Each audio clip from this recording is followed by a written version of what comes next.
18 ରୁ 70 वर्ष बयसर महिलांक पई बड़ सुजोग ट्रेनिंग सांगकु मिलिबो दरमा। जानतु बीमा सखी योजना संपर्क में तेबे कौन रही एने संपूर्ण अपडेट टी चलतु देखा।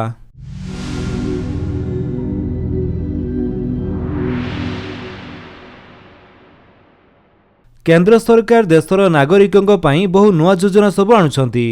सरकारक फोकस रे एबे महिला सशक्त करने सांगकु सेमानकु देश विकास रे भागीदार करने लक्ष्य रे सरकार नुआ नुआ योजना मान आनिबारे लागिछंती।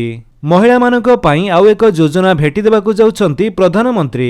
आज प्रधानमंत्री हरियाणा गस्त बेले एही योजनार घोषणा करिवे। पानीपथ रे आयोजित कार्यक्रम रे प्रधानमंत्री नरेंद्र मोदी बीमा सखी योजना लॉन्च करिवार कार्यक्रम रहिछि। एहा जरिया दशम पास करिथिबा 18 ରୁ 70 वर्ष बयसर युवती और महिला उपकृत होई परिबे। समाज रे बीमा जागरण एवं महिला क्षेत्र में अर्थभाव को दूर करने ए योजनार मूल उद्देश्य। एथिरे आग्रही महिला को 3 वर्ष पर्यंत दियाजिबो ट्रेनिंग, जेउथिरे सेमानंकु मासिक दरमा मध्य मिलिबो। प्रशिक्षण पर महिला LIC एजेंट भाव में काम करिवे।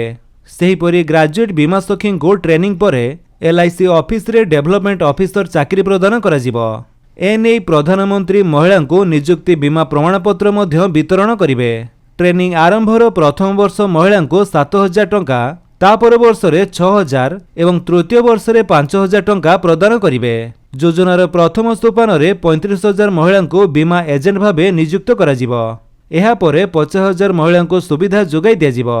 तो फ्रेंड्स ये थिले आपनक पई किछि अपडेट। जदि आपनक अपडेट भल लागिस ताले आपन वीडियो को लाइक कर दियंतु, आपनक संगमन भितर शेयर करी जणांतु। आ जदि आपन हम चैनल नुआ चैनल को सब्सक्राइब करी बेल आइकन दबाई ऑल नोटिफिकेशन कर दियंतु ताकि जेतेबेले वीडियो अपलोड करिवे आपन देखि परिबे। Thank you for watching.